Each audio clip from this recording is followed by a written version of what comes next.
بسم الله الرحمن الرحيم. السلام عليكم ورحمة الله وبركاته.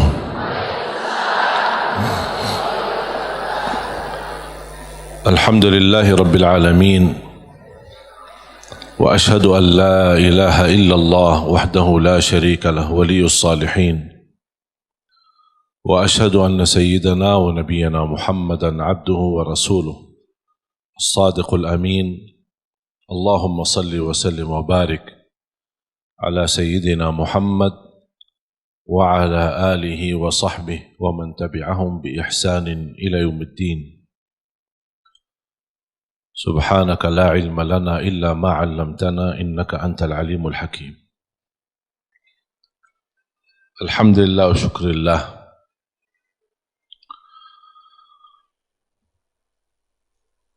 Selalu kita bersyukur kepada Allah Subhanahu wa Ta'ala atas kelimpahan banyak nikmat. Nikmat terbesar nikmat Islam, iman. Nikmat umur, sampai saat ini kita masih bisa beribadah, masih bisa berbuat kebaikan. Dan ini murni karunia dan taufik dari Allah Subhanahu wa Ta'ala. Jangan ada yang merasa diri hebat. Aku lebih baik daripada yang lain. Aku bisa berbuat baik, orang lain tidak bisa. Itu bukan karena kehebatan kita atau kelebihan kita.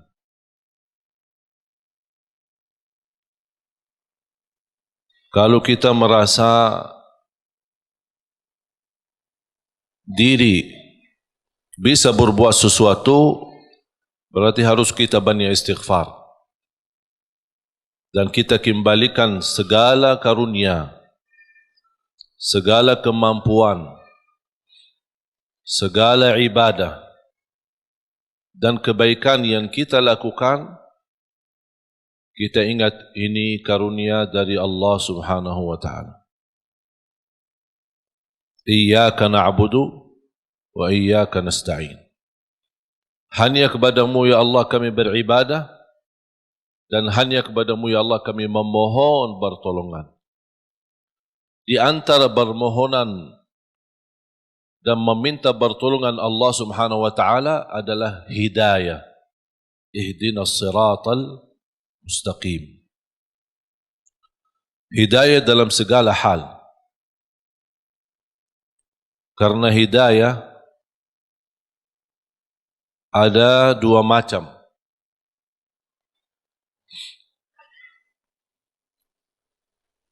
Hidayah dalalah atau irsyad. Hidayah irsyad atau dalalah. Maksudnya hidayah irsyad adalah ilmu yang kita belajari. Kita hadir di majlis seperti ini ingin mendapatkan hidayah. Hidayah irsyad adalah hidayah petunjuk. Hidayah memberitahu, menambah ilmu. Karena tambah ilmu, kita tidak bisa mendapatkan hidayah dari Allah Subhanahu wa Ta'ala. Semakin kita mengenal Allah lewat hidayah irsyad, semakin bertambah cinta kita kepada Allah Subhanahu wa Ta'ala. Dan hidayah irsyad itu tugas para nabi. Dan sesudah para nabi dan rasul, tugas para ulama. Membagikan hidayah irsyad, menyampaikan, memberitahu mana yang baik buat umat, mana yang tidak baik. Itu hidayah pertama. Termasuk anda sekalian, Bapak Ibu, menghadiri majlis tempat belajar ilmu. Selepas majlis anda kembali, anda membawa hidayah irsyad. bisa Anda menyampaikan kepada keluarga yang tidak sempat hadir. Dan alhamdulillah, dengan teknologi sekarang kita bisa berdakwah. Tidak harus kita memiliki ilmu yang banyak untuk berdakwah. Satu kebaikan yang kita belajari, sampaikan kepada yang lain. Kalau kita belum sempurna menamalkannya, barangkali yang kita sudah sampaikan, orang lain bisa menamalkan lebih baik daripada diri kita, kita mendapatkan pahala yang sempurna. Oleh karena itu, buat apa kita berdakwah menyampaikan? Dan saya meyakinkan, ketika saya menyampaikan sesuatu, bukan karena saya lebih baik daripada Bapak Ibu, tapi saya berharap dari Allah, ya Allah, apa yang saya sampaikan, barangkali ada di antara jamaah yang bisa mengambil dan menjadi lebih baik daripada saya. Itulah yang saya ingin mendapatkan pahalanya. Oleh karena itu, ketika kita menyampaikan, jangan ada yang merasa diri, kok aku belum ustaz, aku belum berilmu, aku belum fantas, masih banyak kekurangan, dosa saya masih banyak. Ya, semua kita berdosa. Siapa yang tidak berdosa? Coba sebutin manusia yang tidak berdosa. Hanya Nabi dan Rasul yang Allah selamatkan dan lindungi mereka. Selain itu, semuanya berdosa. Sahabat Rasulullah SAW pernah berdosa, dan semua ulama berdosa. Tidak ada yang maksum dan bersih dari dosa. Dosa besar, dosa kecil, tidak ada yang suci. Tapi karunia bagi ulama, awliya, salihin, ketika mereka berdosa, mereka sendiri tanpa ditegur, tanpa diingatkan, mereka sendiri sadar. Karena terisi hati mereka sifat malu sama Allah Subhanahu wa ta'ala. Terlanjur jatuh dalam dosa, mereka segera bertaubat dan memohon ampun kepada Allah Subhanahu wa ta'ala. Oleh karena itu, jangan kita melihat sifat kita yang menjadi hal menghalangi kita menyampaikan kebaikan. Kalau ada orang yang menolak kita, biarkan aja. Kita hanya sampaikan. Dan apa yang kita jalani lillahi ta'ala. Kalau memang lillahi ta'ala, jangan melihat nilai manusia. Ingat itu. Apapun yang Anda lakukan lillahi ta'ala, jangan melihat apa kata manusia. Tolong hafal itu. Apapun amalan, ibadah, tahajud, hadir majlis ilmu, silatul rahim, apapun amalan kebaikan, kalau betul-betul lillahi ta'ala, jangan melihat atau mencari atau menunggu apa kata manusia. Karena manusia tidak semua bisa sama. Ada yang mengucapkan baik, ada yang mengucapkan, sombong itu orang. Dia merasa diri hebat. Macam-macam. Membuat tersinggung perasaan. Kemarin ada yang kirim Instagram, dia bertanya, kenapa saya setiap berbuat kebaikan dinilai sama orang lain buruk? Ini riya, ini apa. Saya bertanya, kamu kerjakan ini lillahi ta'ala bukan? Dia bilang, ya karena Allah. Ya udah, tidak usah lihat apa kata manusia. Biarkan saja. Kalau Anda berduli apa kata manusia, berarti itu bukan lillahi ta'ala. Dan itu yang disebutkan kata ikhlas. Dan jangan harap manusia puas. Jangan harap manusia ridha. Kita berdakwah, tidak semua orang suka dengan dakwah kita. Ada yang suka, ada yang tidak suka. Apapun alasannya, biarpun tanpa alasan, dalam hati tidak suka. Masa saya memaksa-maksa dia harus suka? Atau saya berdebat, kenapa kamu tidak suka dengan dakwah saya? Apapun alasannya, terserah. Itu pilihan dia. Kenapa aku yang pusing? Kalau dia milih suka atau tidak suka. Makanya yang kita harus menjadi target buat kita adalah semata-mata apa yang kita kerjakan lillahi ta'ala. Sungguh kalau kita fokus seperti ini, insya-Allah tenang hati kita. Apa yang diucapkan oleh orang kita tidak berdulikan. Mau dia tetangga, mau dia sahabat, mau dia kerabat, tidak usah diberdulikan. Bahkan apa yang diucapkan oleh manusia, apalagi yang membuat perasaan kita tersinggung, jadikan teguran buat kita.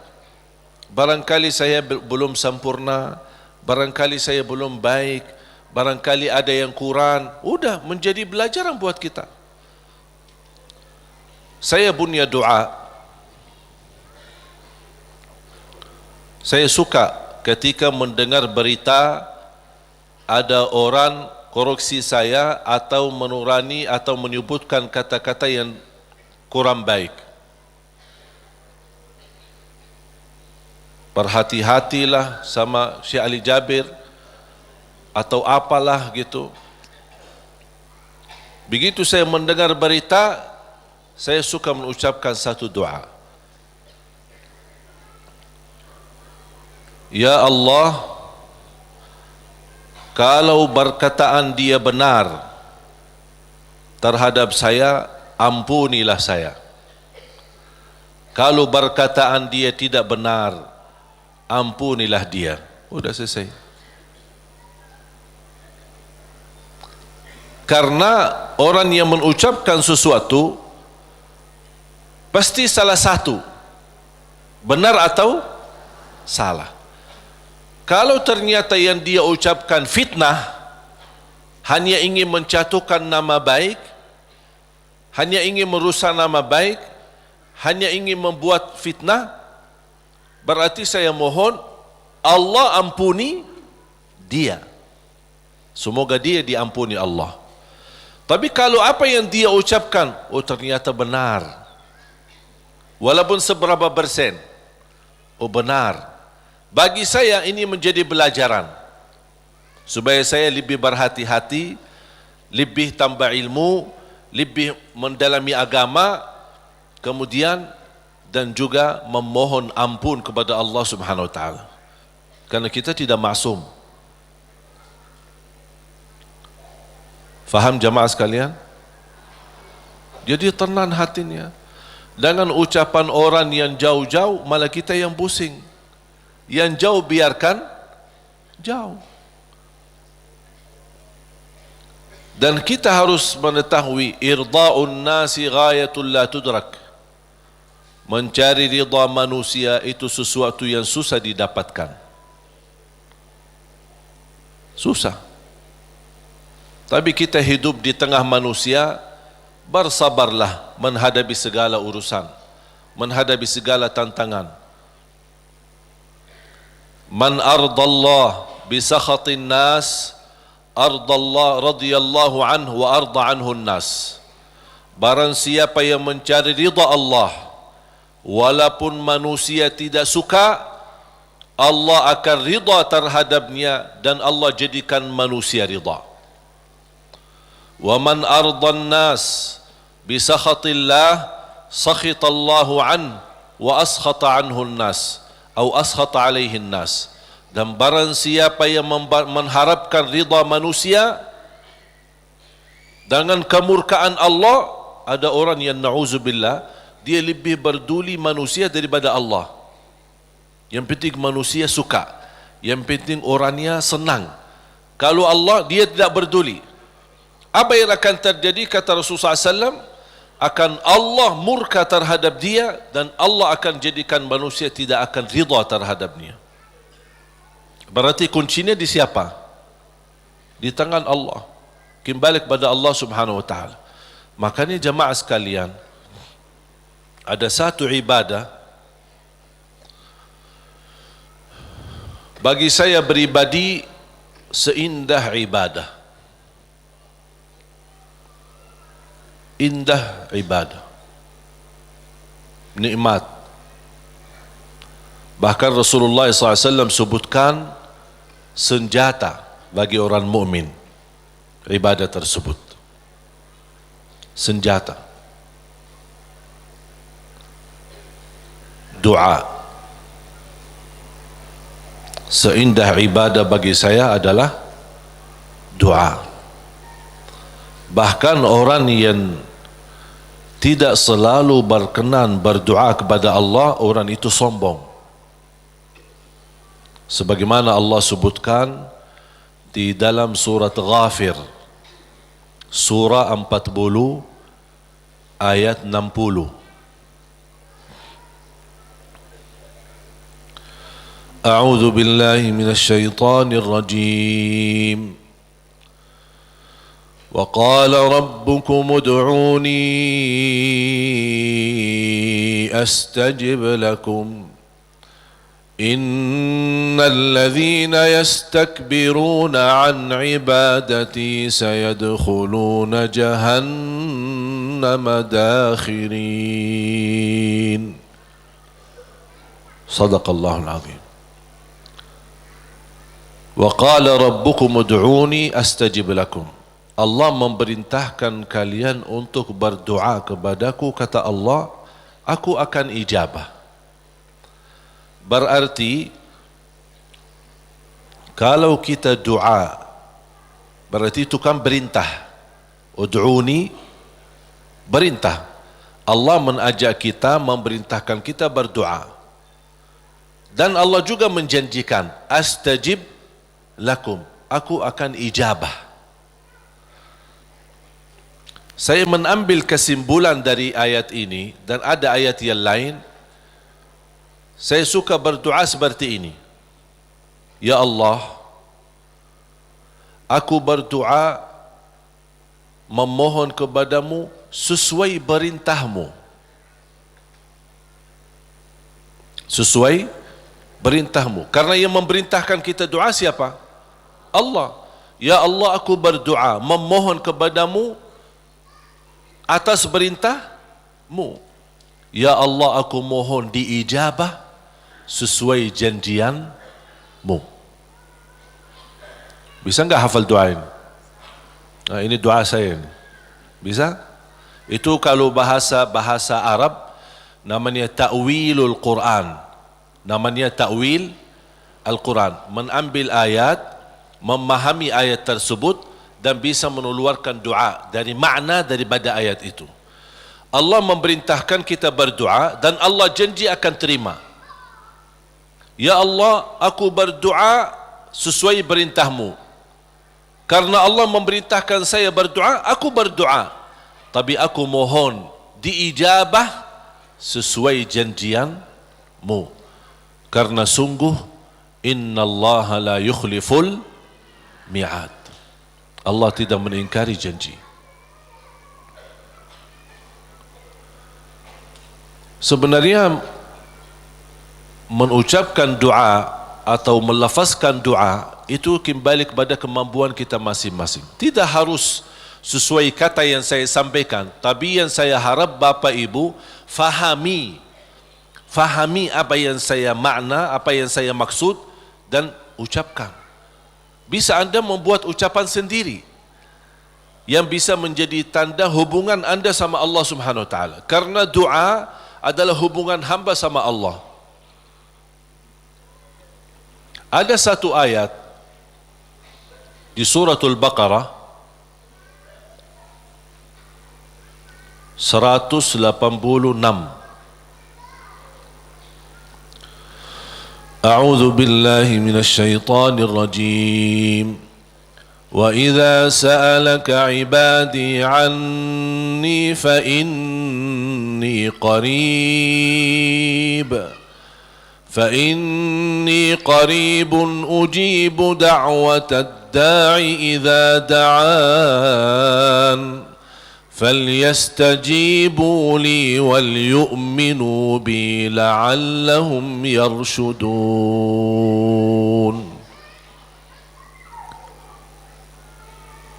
Ada sekelompok orang datang kepada Rasul. Ini sebab nuzul ayat ini. Arabbuna qaribun fanunajih am ba'idun fanunadih. Mereka bertanya sama Rasulullah SAW, ya Rasulullah, apakah Allah dekat? Cukup kami bermunajat, fanunaji, atau Allah jauh,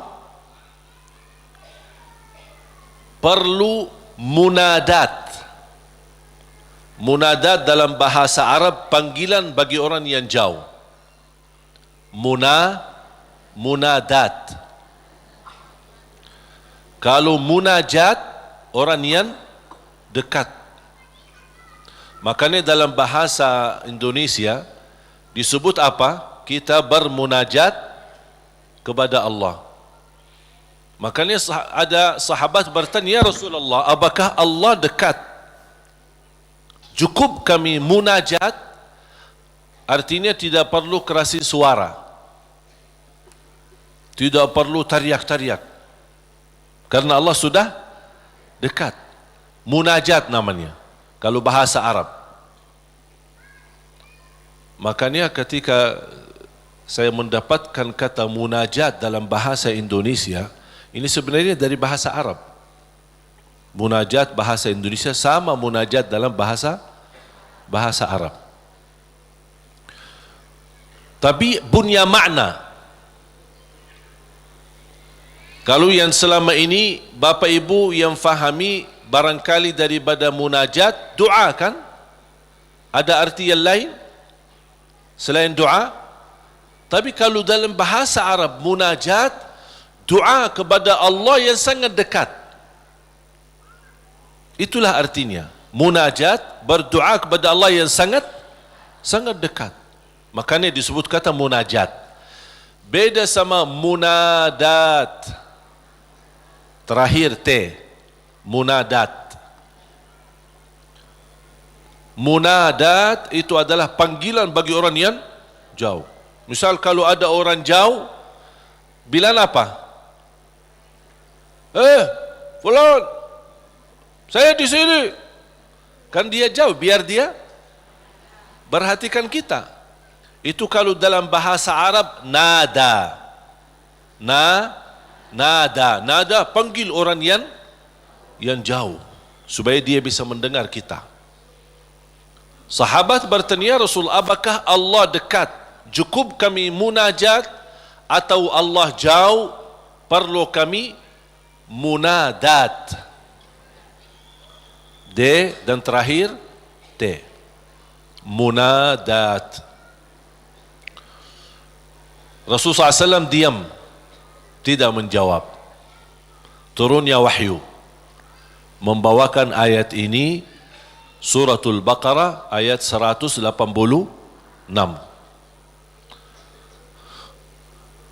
Kata Allah Subhanahu wa taala kepada Nabi Muhammad, kalau ada yang bertanya apakah aku dekat, wa idza sa'alaka ibadi anni, atau jauh, jawablah, fa inni qarib, aku sangat dekat. Fa inni qarib ujibu da'watad da'i idza da'an. Menijabah doa orang yang berdoa. Ini jaminan. Ujibu da'watad da'i idza da'an. Jadi jangan ada bahasa yang berkata doa aku tidak dijabah. Itu salah. Karena Allah berfirman, bahkan ada ikatan, yang berdoa kepada aku ijabah.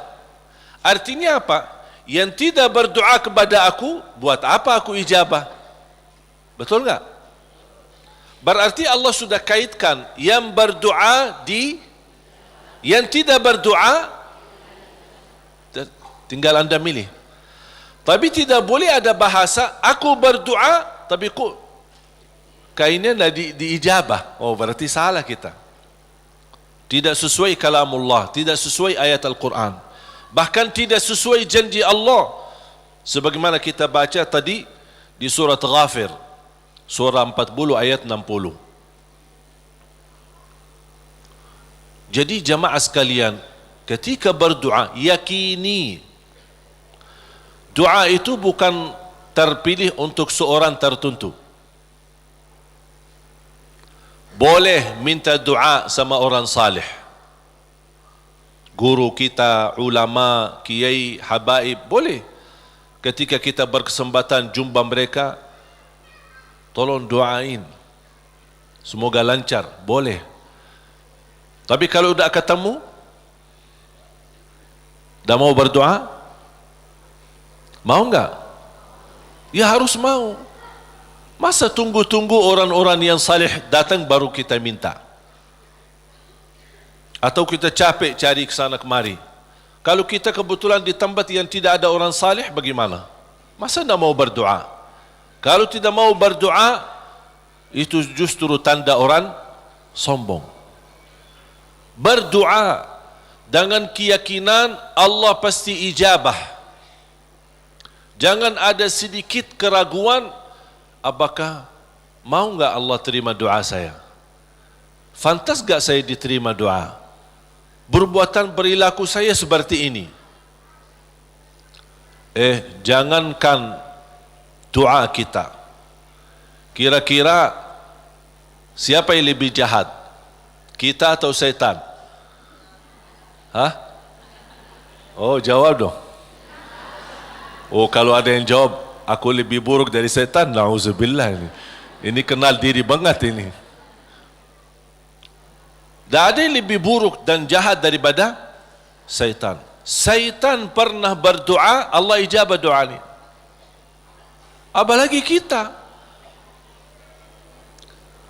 Syaitan yang sudah namanya seburuk makhluk, yang sudah terancam di masuk neraka, yang sudah berupaya untuk mengajak manusia masuk neraka, pernah berdoa. Tahu enggak doanya apa?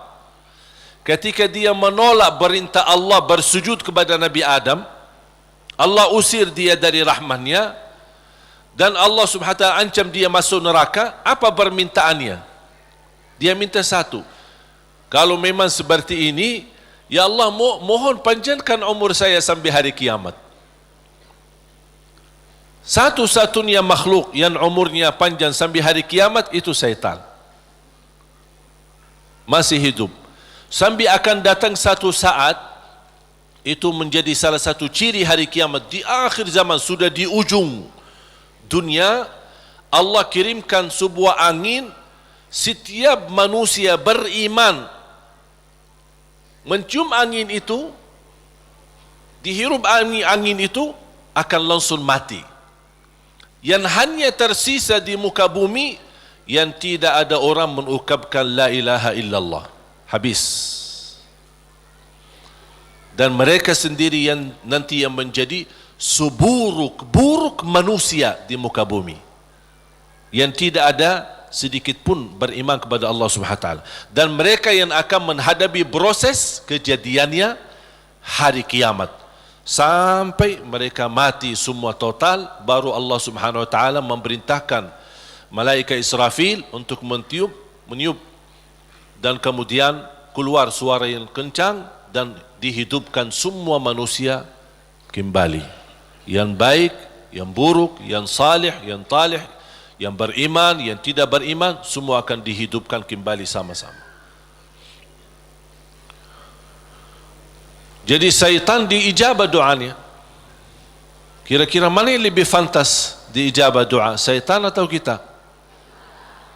Kita sujud karena Allah, ibadah karena Allah. Cukup di hati memiliki iman kepada Allah, itu sudah cukup menjadi bukti diijabah doa kita. Apalagi kalau disertai dengan berbuat kebaikan yang lain. Jangan ada yang membuat kita putus asa. Salat kita jarang, atau banyak lambat salat, atau ketiduran salat. Yang namanya manusia, bertaubatlah. Taubat. Suka ketiduran salat subuh, insya-Allah ada satu saat taubat, insya-Allah bangun salat subuh. Jangan menjadikan dosa membuat kita putus asa dari segala hal.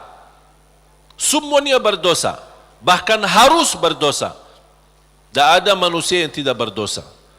Sampai Rasulullah SAW bersabda, bukan kata saya, tapi itu bersabda Rasulullah SAW, kullu ibnu Adam khata', semua keturunan Adam bersalah, berdosa. Wa khairul khatta'in at-tawwabun, tapi yang baik atau yang terbaik di antara yang bersalah, yang suka bertaubat. Siapa yang makhluk yang tidak berdosa? Tahu enggak? Malaika.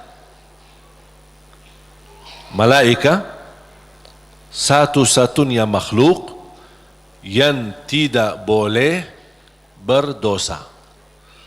Tidak boleh berdosa, tidak boleh lupa, tidak boleh lelah, tidak boleh capek, dan ibadah seterus-terusnya sampai mati.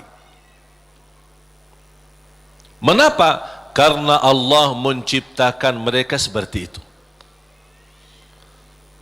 Allah menciptakan malaikat dari cahaya, tugasnya la ya'suna Allah ma amarahum wa yaf'aluna ma yu'marun. Sebagaimana Allah Subhanahu wa taala berfirman di surah At-Tahrim, sifat mereka, karakter malaikat adalah mereka tidak pernah berdosa dan bermaksiat terhadap perintah Allah Subhanahu wa taala, dan selalu mereka mengikuti dan melaksanakan perintahnya. Itu malaikat. Makanya tidak ada malaikat yang diajak bertaubat. Tapi kita manusia harus berdosa. Sebagaimana bersabda Rasulullah SAW, semua keturunan Adam bersalah, berdosa. Yang terbaik di antara mereka adalah yang suka bertaubat. Dosa sengaja, dosa tidak sengaja, dosa kecil, dosa tidak kecil, dosa tulisan. Sekarang karena kita bergaul dengan sosial media, pasti ada kata-kata. Ada dosa yang membawa perasaan, mengikuti perasaan, cinta, ucapkan kata-kata melalui WhatsApp atau bersama teman, melembar kata barangkali awalnya tidak sengaja membuat dia jatuh cinta, besok lama-kelamaan menjadi pacaran. Ini kan awalnya dari dosa ucapan. Ketik namanya, ketik dosa. Diketik dosa itu, ketik, tik, tik, tik, tik. Awalnya enak kan? Awalnya hanya ngobrol kan? Ngobrol biasa. Lama-kelamaan ada ucapan. Berapa ketikan kita yang bertahun-tahun atau berbulan-bulan, berapa banyak yang kita, berapa kata? Coba. Makanya bayangkan jamaah sekalian, karunia dari Allah, kalau setiap kata yang kita tuliskan ini dosa dan maksiat, Allah hukum kita habis. Sudah habis kita. Berapa ucapan yang kita ucapkan? Apakah anda bisa jamin segala ucapanmu 100% bersih? Tidak bisa. Ada yang anda ucapkan tanpa sengaja membuat orang lain tersinggung, itu dosa. Membuat orang lain sakit hati, apalagi kalau sengaja. Makanya kenapa kita disuruh banyak istighfar? Karena dosa-dosa yang kita lakukan, tanpa kita sadari, mudah-mudahan diampuni Allah Subhanahu wa taala. Makanya salah satu karunia, kata Rasulullah SAW, wassalatu ila salat mukaffirat. Salat dengan salat selanjutnya di antaranya adalah terhapus dosa-dosanya. Dari hari Jumat ke Jumat berikutnya terhapus di antaranya dosa-dosa kita. Dari Ramadan sampai Ramadan yang akan datang terhapus dosa-dosanya di antaranya. Dan ini kan karunia dari Allah. Kalau bukan karunia ampunan dosa-dosa itu, antara salat, antara azan dan iqamah, antara Ramadan sama Ramadan, antara Jumat sama Jumat, aduh, dosa kita bakal banyak sekali. Makanya ada seorang curhat kepada Imam Al-Hasan Al-Basri rahimahullah, aku dulu suka tahajud, tiba-tiba malas tahajud. Apa jawab beliau? Terikat dirimu dengan dosa. Yang membuat kamu berat bangun tahajud dosamu, bukan malas. Ada orang, kok kenapa malas? Bukan malas, tapi ada dosa yang kita lakukan. Barangkali belakangan kita sering membuat hati ibu kita sakit. Ibu mengharapkan sesuatu, tapi kita malah menolak, membuat dia tersinggung. Di saat kita duduk bersama ibu, kita tidak merasa hatinya tersinggung. Kita pergi tidur malam hari, kok dah bangun tahajud. Oh, ternyata dosa kesinggungan hati ibu membuat kita terikat, tidak bisa bangun tahajud. Apalagi dosa yang sengaja kita lakukan. Jadi ketika kita merasa kekurangan ibadah, segera bertaubat dan istighfar. Karena kekurangan ibadah bukan karena malasmu, bukan karena merasa diri sudah bosan beribadah, tidak. Pasti ada dosa. Harus bertanya diri, dosa apa yang saya lakukan sampai saya begitu malas ibadah? Dosa apa yang saya lakukan sampai sudah berubah sifat saya? Dulu saya suka salat di masjid, kok kenapa sekarang tidak suka ke masjid? Ada apa? Itu saking bahayanya dosa, sangat pengaruh dalam kehidupan kita. Makanya kalau kita terus beristighfar, selalu beristighfar, jangankan kita beristighfar karena dosa maksiat, beribadah saja kita butuh istighfar. Contoh, habis salat, Assalamualaikum warahmatullahi, Assalamualaikum warahmatullahi, terus Astaghfirullah. Kenapa? Apakah kita berbuat dosa? Apa itu salat dosa? Tidak, salat itu kebaikan. Tapi kenapa kita diminta habis selesai salat beristighfar? Seandainya ada kekurangan dalam salat kita, pasti kurang khusyuk, kurang ikhlas, banyak kekurangan dalam salat kita. Ya Allah, mohon diampuni dengan istighfar. Maka Rasulullah SAW sebagaimana diceritakan suka beristighfar dalam sehari lebih dari 70 kali. Ada satu riwayat 100 kali beristighfar. Bahkan kata Abdullah bin Umar radhiyallahu anhuma, saya duduk satu majlis sama Rasul, saya suka mendengar bisikan Rasul beristighfar, Rabbighfirli wa tub alayya innaka antat tawwabul ghafur. Rabbighfirli wa tub alayya innaka antat tawwabul ghafur. Ada satu riwayat, Rabbighfirli wa tub alayya innaka antat tawwabur rahim. Dalam satu duduk, sekali duduk 100 kali, kata Abdullah bin Umar, saya mendengar bisikan Rasulullah SAW beristighfar seperti itu. Rabbighfirli wa tub alayya innaka antat tawwabul ghafur. Sudah hafal belum? Coba, Rabbighfirli wa tub alayya innaka antat tawwabul ghafur. Memohon ampun, mohon diijabah dan diterima taubatnya. Allah Subhanahu wa taala Maha penerima taubat dan Maha Pengampun. Bapak Ibu jamaah sekalian dimuliakan Allah Subhanahu wa taala. Kembali lagi, semua berdoa. Jangan ada yang ragu-ragu terhadap doanya. Dan ingat, doa kita pasti diijabah, walaupun proses melalui 3 hal. Doa pasti diijabah, walaupun proses melalui 3 hal.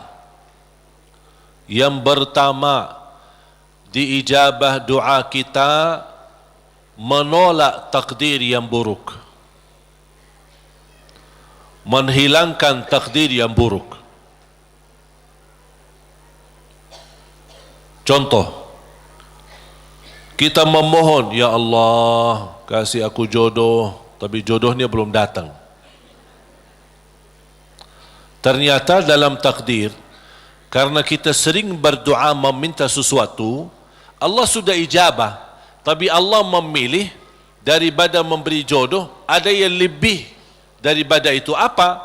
ternyata ada takdir yang jauh lebih buruk daripada jodoh yang kita minta. Makanya Allah geserkan takdir buruk itu karena doa kita. Turunnya bala, turun bala dari langit. Bala turun dari langit. Doa naik dari bumi, dari kita. Pas di udara bertemu, bala sama doa berantem. Perkelahian antara doa sama bala. Yang kalah siapa? Bala, dan doa naik. Artinya bala tidak jadi turun.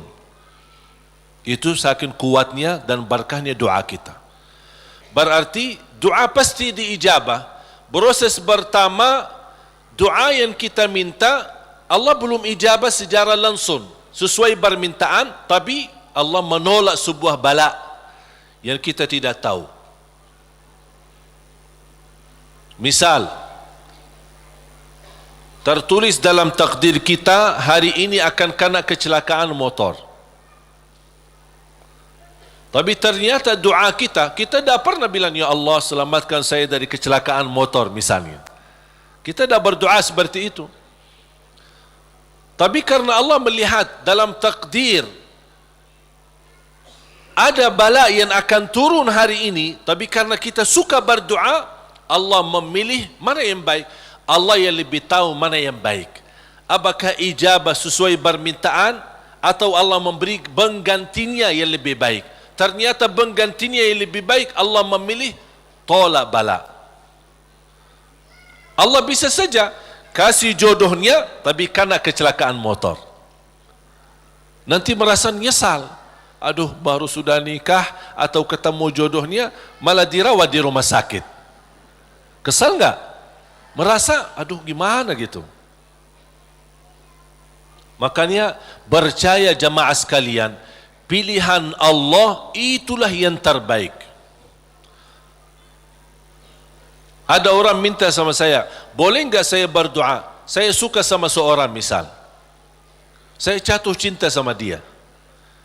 Boleh enggak saya berdoa, ya Allah aku minta dia, si fulanah itu, si ini. Boleh enggak saya berdoa seperti itu? Saya jawab apa? Kira-kira jawab apa? Boleh saja. Tapi saya usulkan, sarahkan aja kepada Allah. Dan apa? Ya Allah, kalau memang dia baik bagi saya, mudahkan. Kalau tidak baik, ganti yang lebih baik. Tapi gimana aku jatuh cinta sama dia? Nah, itu beda urusan.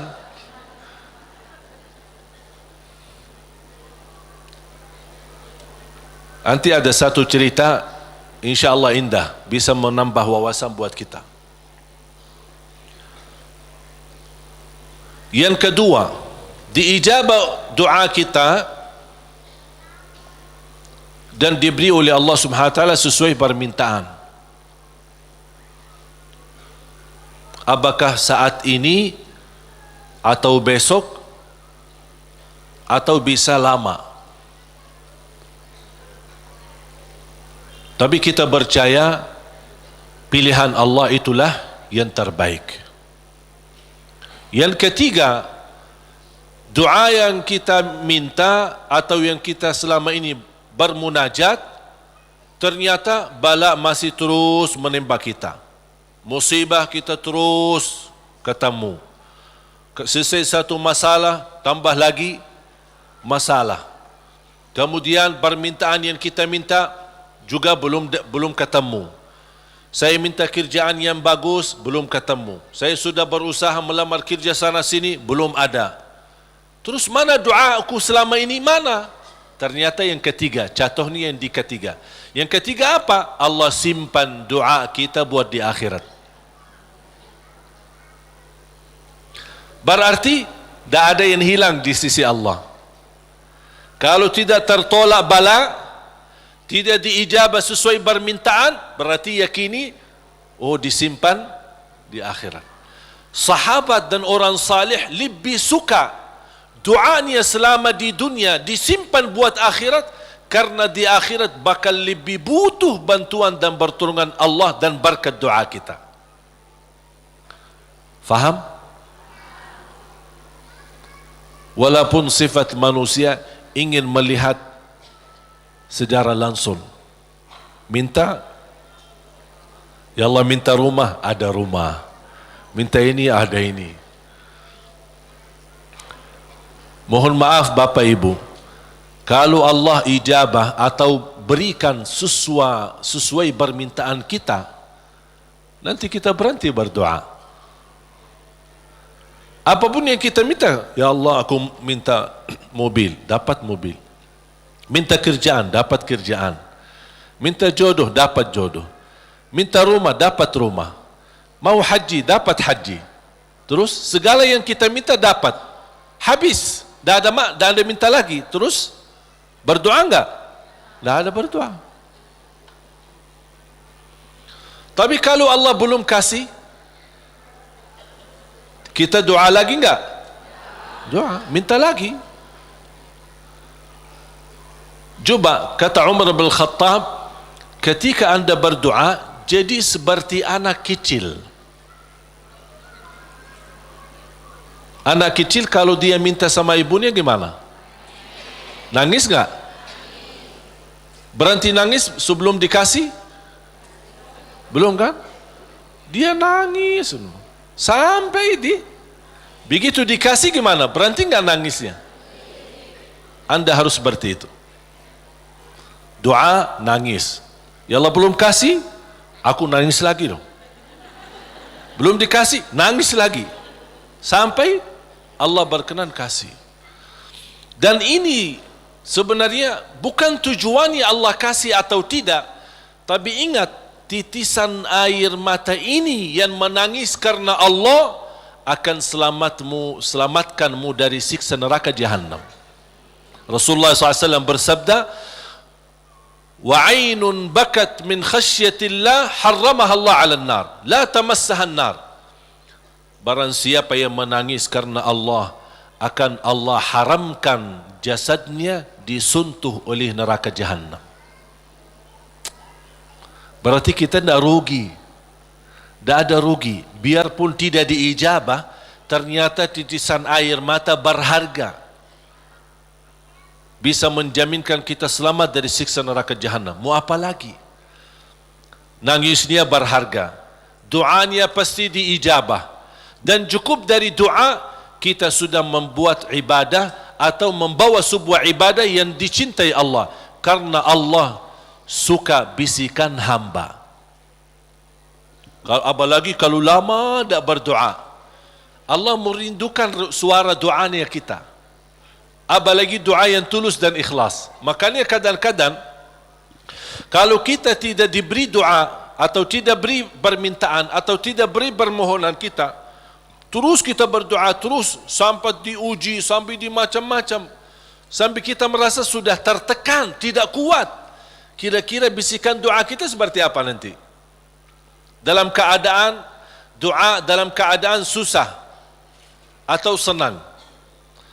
Menurut saya doa dalam keadaan susah jauh lebih murni daripada doa dalam keadaan senang. Kalau dalam keadaan senang artinya ya biasa-biasa aja, dapat atau tidak dapat. Tapi coba kalau lagi stres, lagi pusing, lagi galau, gimana bisikan doa? Ya Allah, udah nangis duluan. Kata Allah, lama sekali. Makanya itu subhanallah, saya mengambil kesimpulan dari doa. Justru doa tanda Allah merindukan suara doa kita. Oleh karena itu jamaah sekalian, jangan berhenti berdoa. Terus berdoa.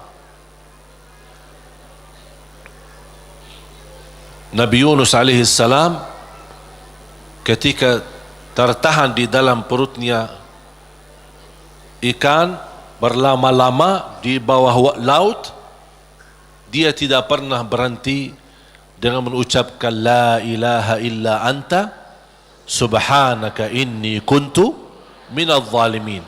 Kata Imam Ibnul Qayyim rahimahullah, barang siapa yang membaca doa ini dengan sepenuh keyakinan, pasti diijabah oleh Allah hajatnya.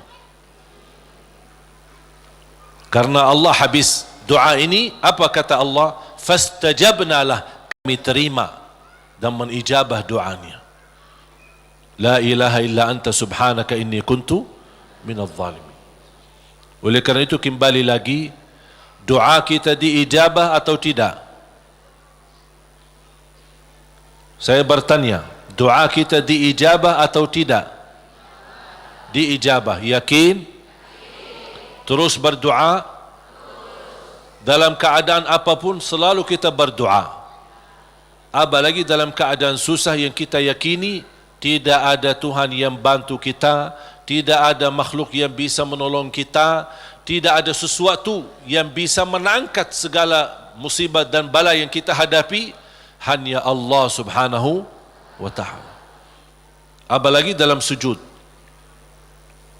sempatkan dalam sujud. Karena Rasulullah SAW bersabda, aqrabu ma yakunu al-abdu ila rabbi wa huwa sajid. Hamba ketika dalam keadaan sujud, posisinya sangat dekat kepada Allah. Makanya di akhir hadis Rasulullah SAW bersabda, fa'akthiru minad du'a, barbanyalah doa. Bisa menikmati doa insyaAllah mulai hari ini. Doa menurut saya sesuatu hubungan yang sangat indah sama Allah. Apalagi kalau bisa berdoa dengan cara curhat. Bisa enggak curhat sama Allah?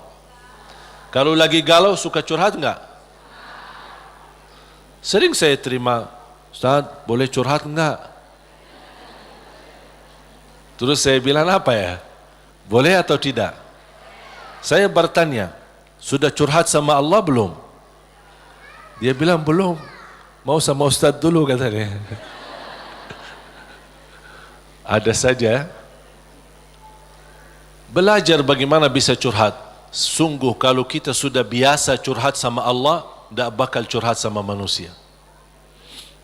Jadi ketika berdoa, jangan hanya minta, ya Allah tolonglah, tolonglah ya Allah, ampunilah. Jangan hanya suka minta, cerita. Bisa enggak anda cerita? Allah kan lebih tahu. Allah tahu segala sesuatu. Tapi salah apa kalau saya cerita? Apa yang terjadi hari ini? Ya Allah, aku sudah niat baik, niat tulus, dan saya pergi ke sana malah seperti ini, dicaci maki, dihina, malah dianggap dan suuzzan, buruk sangka. Habis gimana ya Allah? Cerita, curhat. Seperti meminta solusi dari Allah Subhanahu wa taala. Kalau belum merasa ada jalan, wallahi akan merasa nikmat. Cukup anda bisa nikmat bersama Allah Subhanahu wa taala. Sebagaimana Nabi Yaqub ketika kehilangan anaknya, ada dia berkata apa? Qala innama ashku bathi wa huzni ila Allah. Aku hanya mampu curhat kepada Allah Subhanahu wa taala. Aku ingin cerita, padahal Allah tahu apa yang terjadi, tapi dia ingin cerita lagi sama Allah Subhanahu wa taala. Ungkapkan cerita ini kepada Allah, itu sudah merasa diri dan membuat hati kita tenang. Kembali kepada hidayah, dan saya tutupi cerita. Jadi hidayah yang pertama, hidayah dalalah wa irsyad. Seperti tugas para nabi dan rasul dan ulama berdakwah, dan anda semua bisa membagi hidayah irsyad, memberitahu ke orang lain lewat SMS, lewat WhatsApp, lewat apa saja yang kita mampu secara langsung.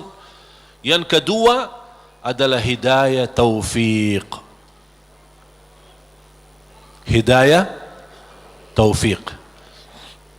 Habis kita dapat hidayah irsyad, habis kita sudah tahu, habis kita belajar, angkat tanganmu.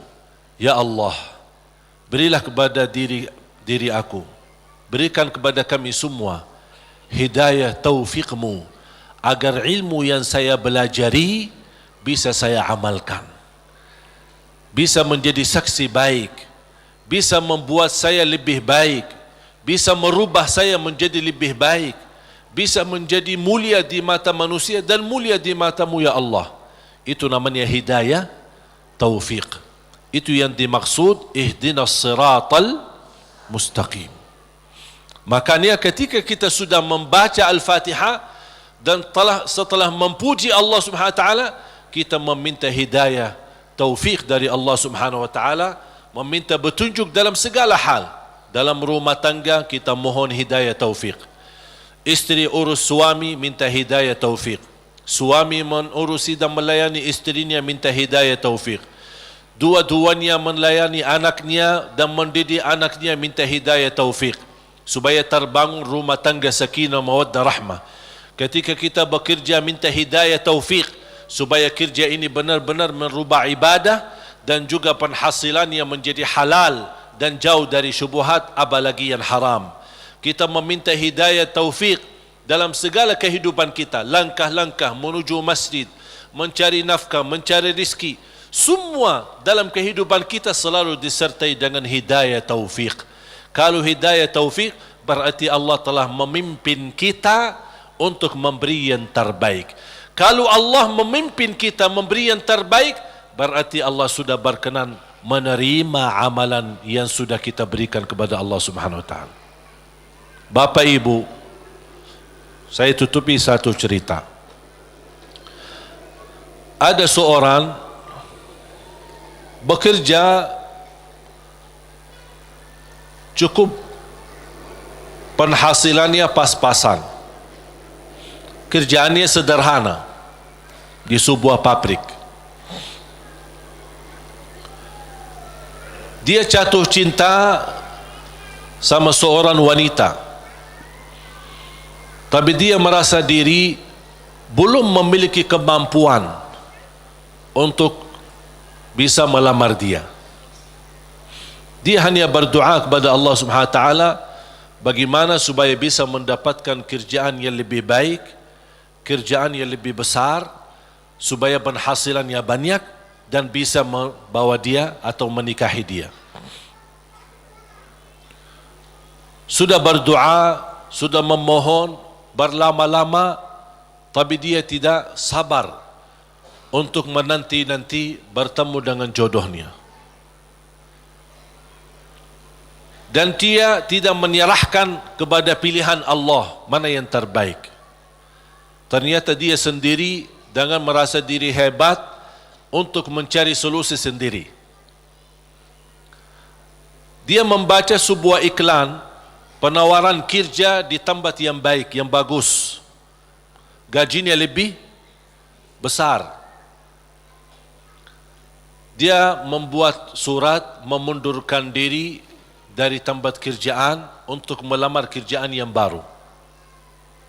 Dan semua perjuangan ini ujung-ujungnya harapannya untuk bertemu dengan jodohnya supaya jangan sampai kehilangan yang dia cintai. Dalam perusahaan itu ketika dia memundurkan diri, kata pemilik perusahaan, karena orangnya luar biasa, kerja rapi, tertib, bagus, kenapa kamu mundurkan diri? Saya dapat kerjaan di tempat lain yang lebih bagus.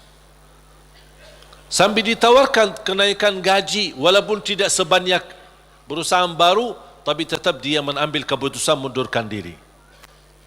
Dia mundurkan diri dengan harapan mudah-mudahan diterima di tempat kerjaan yang baru. Dalam perjalanan lewati lampu merah, di lampu merah berikutnya ada melanggar lampu merahnya dan menabrak mobilnya karena kecelakaan. Akibat kecelakaan itu lumpuh kakinya, masuk ke rumah sakit. Dari hasil kecelakaan ini dia kehilangan kerja yang lama, kehilangan kerja yang yang baru. Hilang dua-duanya.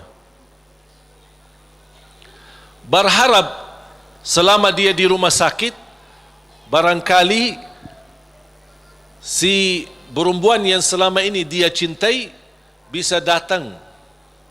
Ternyata berhari-hari tidak pernah datang. Di SMS tidak dibalas, di telepon tidak diangkat. Tapi dia tidak pernah putus asa karena masih cinta sama dia. Habis dia berupaya dan bekerja keras dari rumah sakit, akhirnya datang yang menjadi harapan dia, calon istrinya. Melihat keadaannya sudah tidak ada kaki, dalam keadaan tidak bisa bergerak, tidak bisa berbuat apa-apa.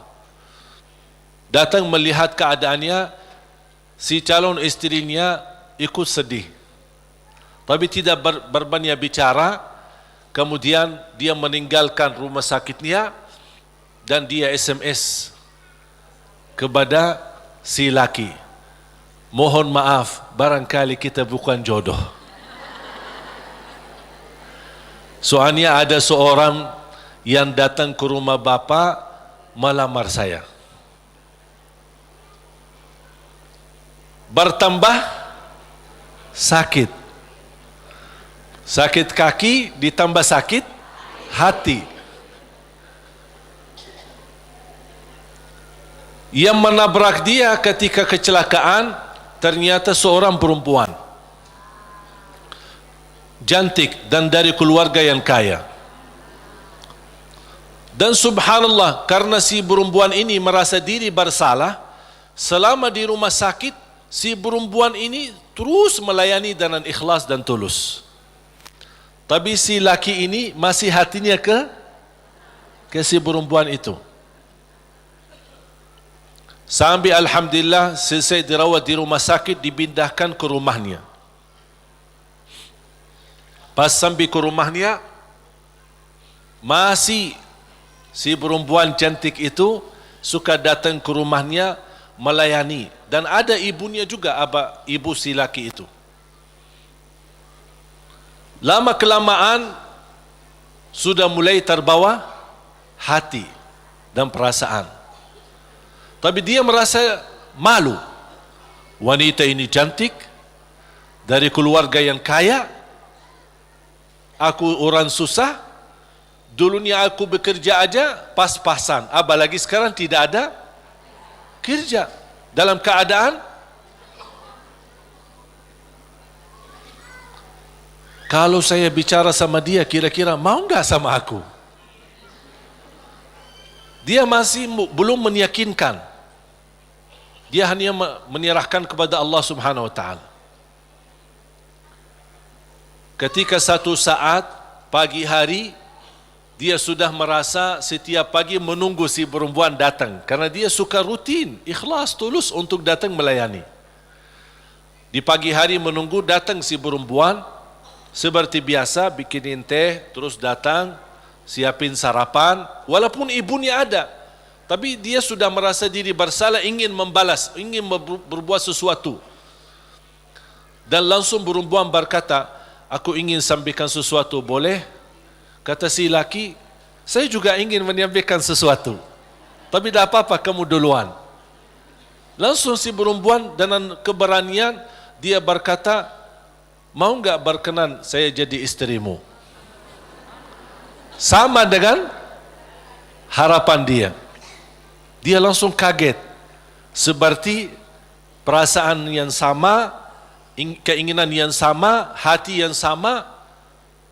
Tapi langsung kata beliau, apa yang saya bisa berikan? Saya orang biasa, orang miskin, dalam keadaan begini, tidak bisa bekerja. Langsung perempuan ini, jangan fikirkan soal kerjaan. Ayah saya seorang pemilik perusahaan besar. Saya bisa mendapatkan kerjaan di tempat ayah saya. Langsung kata dia, bagaimana aku bisa bekerja dalam keadaan begini? Kerjaan kamu mudah, di kantor, tidak perlu di lapangan. Jadi dapat kerjaan yang jauh lebih enak, gaji lebih besar, dengan istri yang lebih cantik. Gimana si wanita itu, si perempuan itu yang melamar dia sudah nikah, ternyata hasil nikahnya tidak bertahan lama, cerai. Kenapa cerai? Karena tidak bisa punya keturunan. Sedangkan si laki yang kena kecelakaan, dia ingin nikahi perempuan itu karena ingin mendapatkan keturunan, karena dia suka sama anak-anak. Allah tahu kesukaan dia tidak akan dapat dengan perempuan ini, makanya Allah memilih dia dapat perempuan yang jauh lebih cantik, lebih kaya, bahkan terjamin mendapatkan keturunan. Walaupun kecelakaan. Walaupun kecelakaan. Bisa enggak faham dari cerita ini? Pilihan Allah itulah yang terbaik. Walaupun karena kecelakaan. Artinya apa?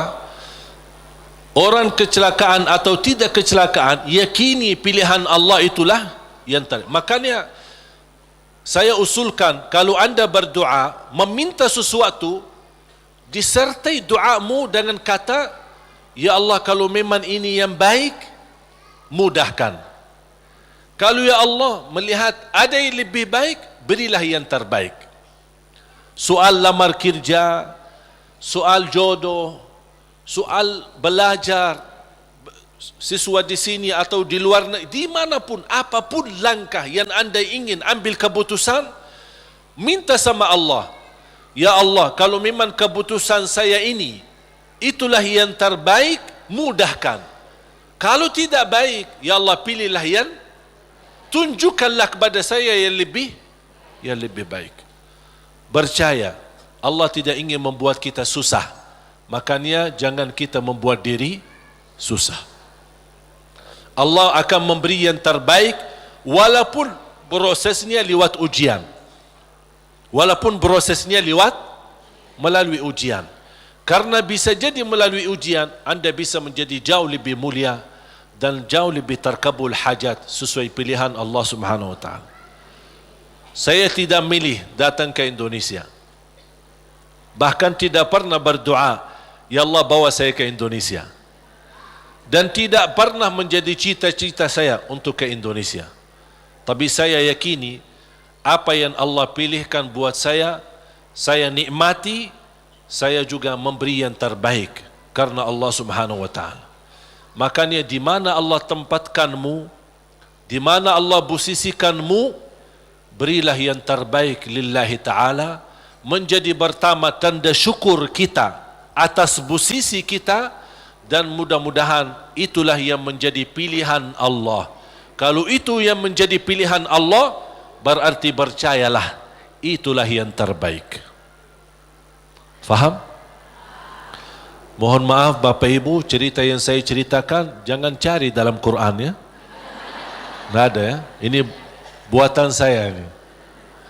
Saya buat cerita hanya ingin memberikan gambaran.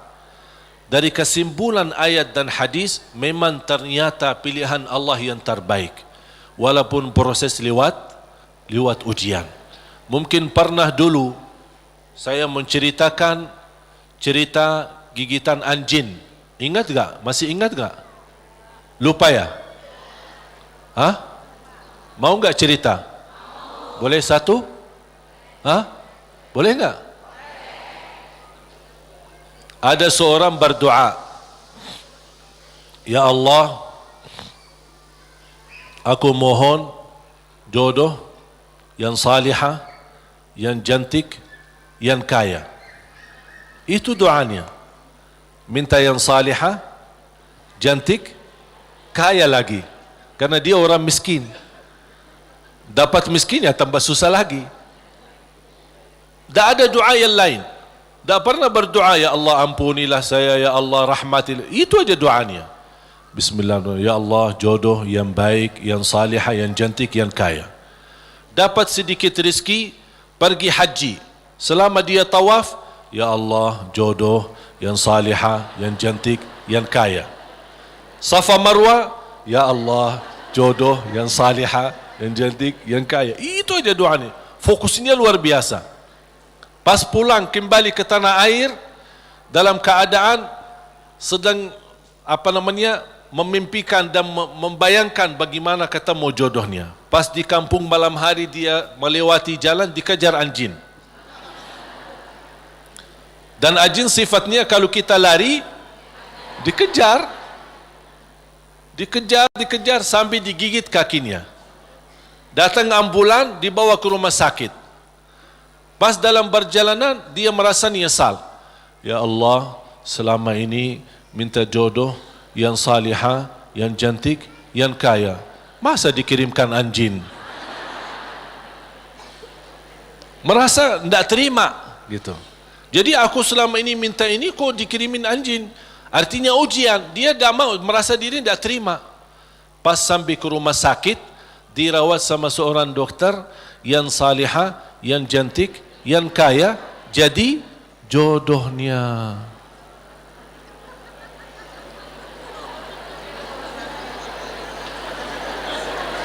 Berarti Allah sudah ijabah kan? Tapi kata Allah, soalnya dia selama ini kan sehat, tidak pernah sakit. Allah kirimkan anjing gigit dia supaya sakit, dan ketemu jodohnya di rumah sakit. Alhamdulillah. Ya insyaAllah mudah-mudahan digigit.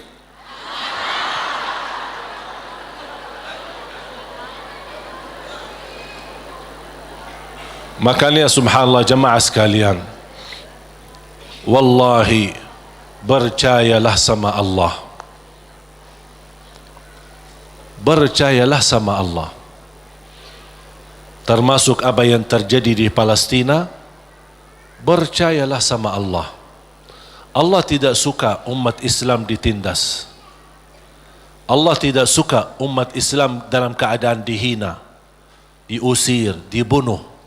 Kezaliman yang terjadi di Rohingya, di Palestina dan di mana-mana terhadap umat Islam, Allah tidak suka itu.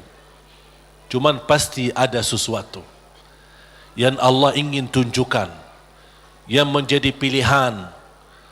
Barangkali melalui ujian ini Allah ingin mewujudkan manusia yang kuat menghadapi segala tantangan. Dan juga salah satu hikmah, Allah ingin menunjukkan kepada dunia bagaimana kekuatan kebersamaan umat Islam.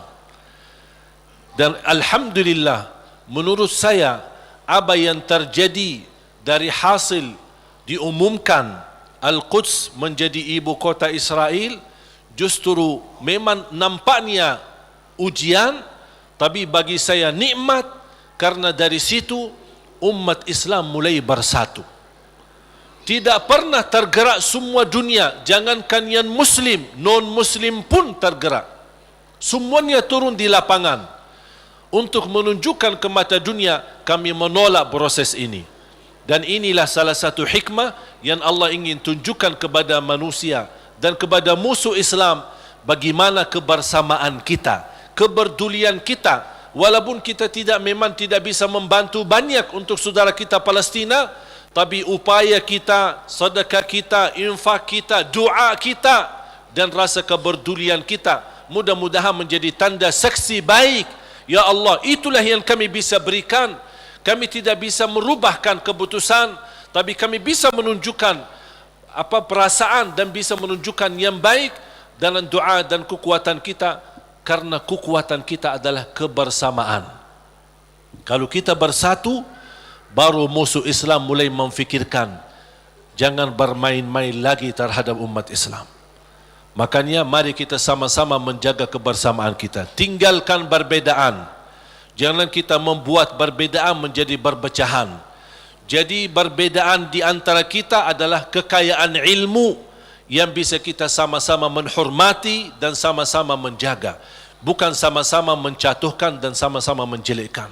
Mari kita sama menjaga kebersamaan kita, rapatkan saf kita untuk menunjukkan bukan kepada manusia tapi kepada Allah Subhanahu wa taala rasa kepedulian, rasa cinta bersama sesama muslim, sesama manusia yang sedang dihina, sedang ditindas, sedang dizalimi di saudara kita di negeri Palestina. Mari kita sama-sama dan kita menghebohkan dan mengajak semua untuk mengikuti aksi bela Palestina yang insyaAllah hari Ahad besok tanggal 17. Yang merasa diri tidak mau ikut, itu terserah, itu pilihanmu dan itu keputusanmu. Tapi jangan membuat orang lain yang ingin mengikuti aksi bela Palestina, anda mengungkapkan kata-kata yang bisa menghilangkan perasaan semangat bagi mereka. Kalau tidak bisa ikut, terserah. Kalau tidak bisa bicara yang baik, lebih baik diam. Setuju? Makanya jemaah sekalian, saya baru saja kemarin datang dari sana. Dan alhamdulillah dapat karunia yang tidak terduga. Ketika saya bertemu Imam Masjidul Aqsa di sana dan habis makan siang hari Jumat, habis Jumat diajak beliau ke rumahnya, kemudian duduk lama ngobrol, kemudian salat asar bersama, kembali lagi ke rumahnya sambil menyambut tamu-tamu yang datang dari Turki, dari Inggris, dari Prancis, dari mana-mana. Subhanallah, banyak tamu yang datang dan masing-masing membawa sumbangan untuk saudara kita dan untuk Masjidul Aqsa. Pas maghrib beliau juga ajak ke masjid dan tanpa memberitahu, habis selesai iqamat beliau dorong saya untuk ke mihrab dan menjadi imam di Masjid Qubbatus Sakhra di tempat mi'rajnya Nabi Muhammad sallallahu alaihi wasallam. Saya jujur saja tidak bisa terbayang bagaimana karunia dari Allah Subhanahu wa taala bisa menjadi imam umat Islam di tanah suci Palestina, di area Masjidul Aqsa dan Qubbatus Sakhra. Makanya subhanallah, apa yang saya nikmati dan alami di sana luar biasa. Memang saudara kita berjuangannya bukan main. Saya melihat anak-anak kecil, bahkan warga Palestina, Masya Allah luar biasa.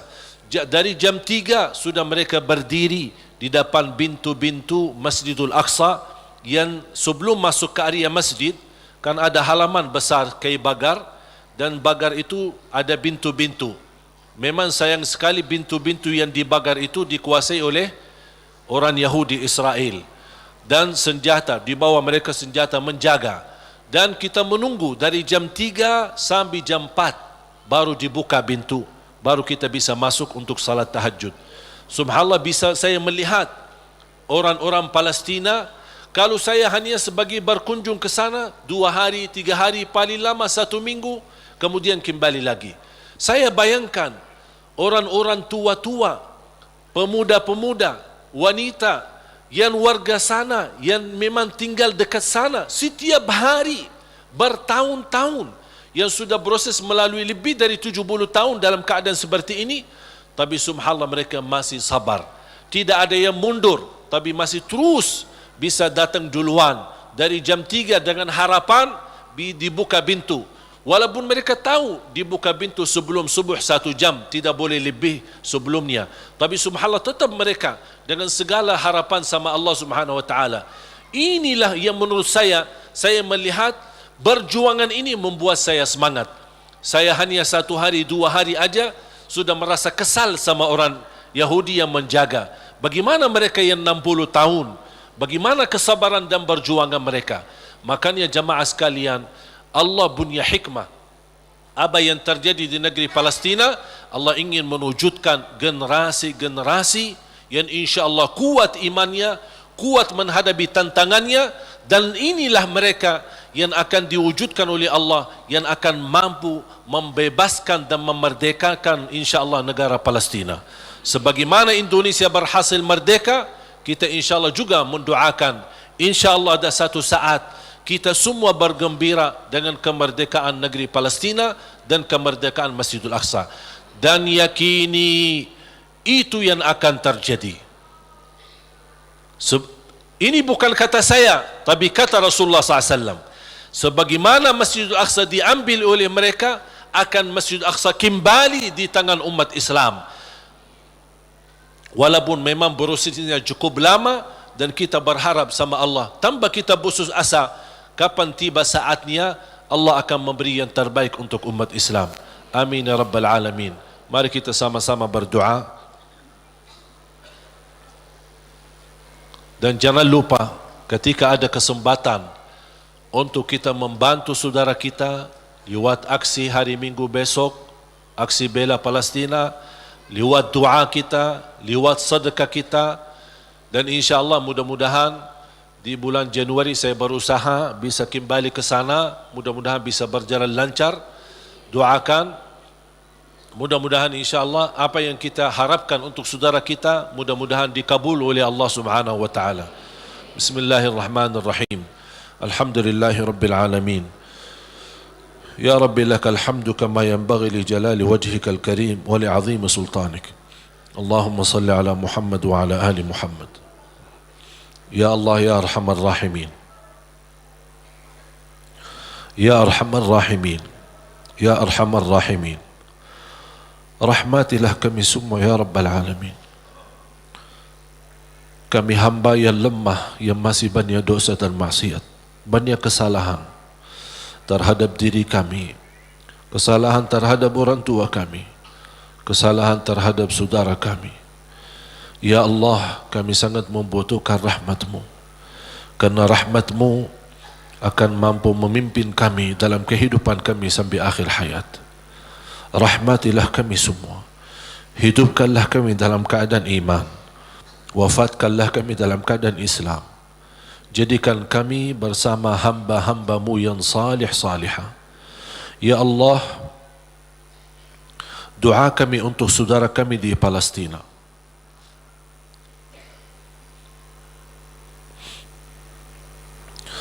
Betapa berat ujian yang dihadapi oleh mereka. Masjidul Aqsa, tempatnya Isra dan Mi'raj Nabi Muhammad sallallahu alaihi wasallam, sedang menghadapi ujian. Ya Allah, dengan kepedulian kami terhadap saudara kami di Palestina, mudah-mudahan momen ini menjadi salah satu sebab menyatukan umat Islam ya Rabbal Alamin. Sebagaimana kami mampu merapatkan saf kami di dalam masjid, kuatkanlah kami ya Allah agar mampu merapatkan saf-saf kami di luar masjid. Birahmatika ya Arhamar Rahimin. Tolonglah saudara kami, lindunilah Masjidul Aqsa dan Qubbatus Sakhra. Lindunilah ya Allah tempat tanah suci ya Rabbal Alamin dari segala keburukan, dari segala bala. Ya Arhamar Rahimin. Ya Allah, ampunilah dosa kami, kesalahan kami, tutupi aib-aib kami, maafkan kekurangan kami. Aku mohon ya Allah untuk semua yang hadir, selepas majlis ini masing-masing pulang sudah diampuni segala dosanya.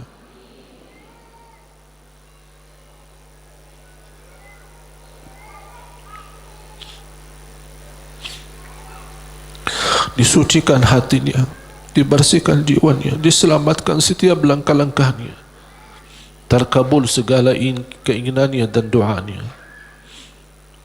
Ya Allah, di antara kami yang sakit, sembuhkan penyakitnya, sehatkan badannya.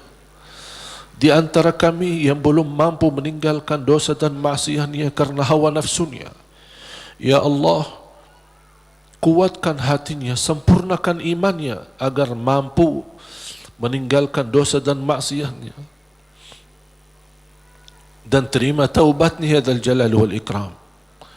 Ya Allah, berikan kepada kami kemampuan istiqamah sampai akhir hayat, istiqamah Islam iman sampai akhir hayat, istiqamah beribadah sampai akhir hayat.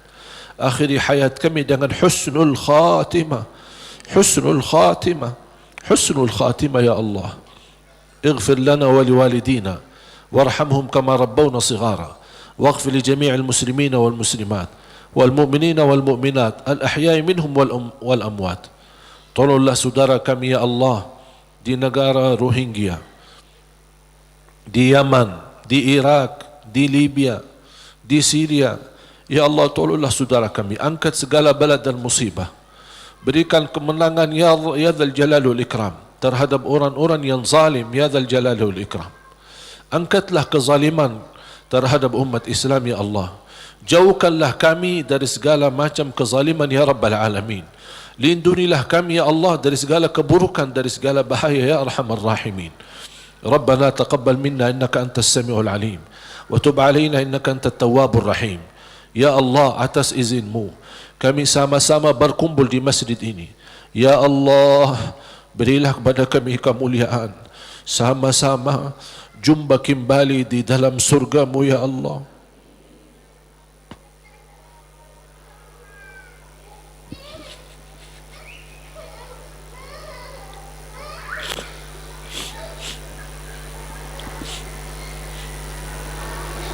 Berikan kepada kami kemuliaan, sama-sama bertemu kembali di dalam surgamu ya Allah bersama Nabi Muhammad sallallahu alaihi wasallam.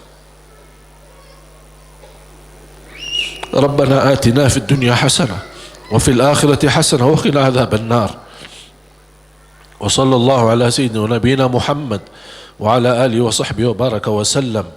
Subhana rabbika rabbil izzati amma yasifun wa salamun ala al mursalin والحمد لله رب العالمين.